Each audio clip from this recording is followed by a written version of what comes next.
What would you think if you were his teammate and just playing with him and seeing all the different things that he's able to do for the guys out there? Well, I think as a quarterback of his stature, you love his energy.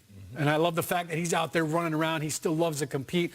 Look, was he graceful? No. I mean, look, we saw him run a 40. We've seen the combine photos. Well, we know that he's not, as much as he's got the TB12 method out there, and it's popping, you know, hydration is key. It is. He's not like what you would look at as, hey, this is an athlete, we're going to model ourselves out and run after that. But the block was funny to me. But now let me break down that block for you. He said his job, he said he was a speed bump.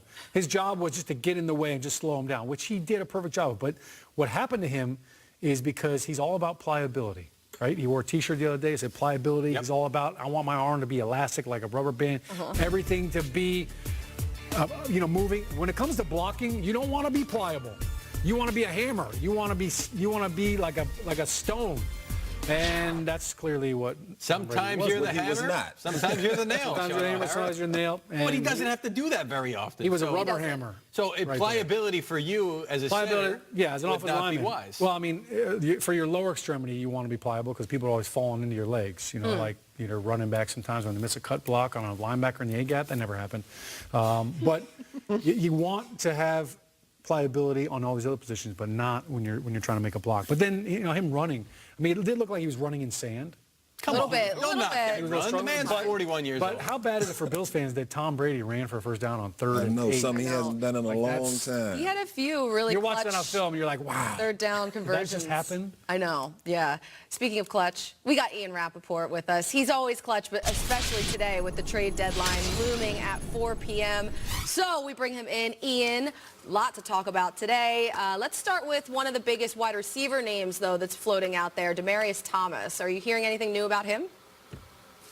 Yeah, I know there are several teams involved in active discussions with the Denver Broncos about possibly trading for Demaryius Thomas. And, he said after the game he thought there was a 50-50 chance of him getting moved. I'd say it's probably a little better than that. And there is actually a good reason for it. It's not just that the Broncos are giving up on the season and they want to dump his salary. They have a really good player behind him in Courtland Sutton. I know they'd like to get him on the field. I would imagine if they get some sort of decent draft pick compensation, they end up moving him. And some of the teams involved here, the New England Patriots, Houston Texans are one of those teams interested. I know the Tennessee Titans were in the Amari Cooper sweepstakes. We'll see if they end up adding a receiver. The Philadelphia Eagles, there are enough interested teams that make you think something happens with Demaryius Thomas. As far as another big-name receiver, Golden Tate is another one that's been the subject of trade discussions. I know the Lions aren't shopping him, but they are getting some phone calls about possibly trading him, and they're going to drive a hard bargain. They're going to ask for a high price, potentially, as Tom Pelissero reports, a 4th-round pick, which would be a lot. And we'll see if Golden Tate ends up staying. He told reporters yesterday he thinks he does end up staying. A couple other receiver names to watch. Pierre Garçon was one the 49ers have had conversations about, and then Laquan Treadwell, if a team is looking for a receiver, that is another one who could be available. All right, Ian, we'll be watching you all day long here on NFL Network as you watch all of the names float around and about as the trade deadline is looming right there at 4 o'clock p.m. Which trade would you guys like to see? One of the ones that he talked about, Demaryius Thomas to the Houston Texans. I think that could be a valuable one for the. Now, look, Ian, it's a little different than Will Fuller.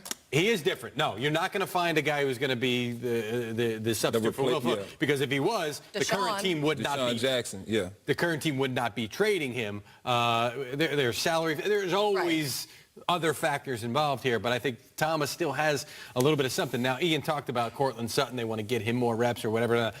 The bottom line is Demaryius Thomas's skills are starting to diminish. If they weren't, the Denver Broncos would be looking to retain Demaryius Thomas. And everybody that's trading for a guy understands that. I mean, you're not buying a guy for the long haul, but I think he could serve some purpose right now for a team that's really got as good a shot as anybody to compete against the Chiefs and the Patriots in the AFC. Yeah, and it adds more explosiveness to that offense. You think about DeAndre Hopkins. The big reason he's one of the best receivers in the league is they target him down in and down out. And so opposing teams know that too, and they still can't stop him. But imagine adding a guy like Demaryius Thomas. It's funny you said that because literally that is exactly what I was thinking. If you put him on that team, And they have Kiki Cutie too, Yeah. who's also Yep, he he's didn't playing play the good. last week, but I mean he's been balling too when he's out there. Yeah, the more weapons, the better you can be. Is there Yeah, a trade as that you I'm- would like to see? I mean, as I'm So the racking my wheels brain, turning. I think trades in the NFL are hard, and I think everybody wants to say, "Oh, I trade this guy, throw him out." You know how hard it is Yeah. to go to another team and all of a sudden try to pick up a playbook if you're an offensive Yeah. guy. Defensively,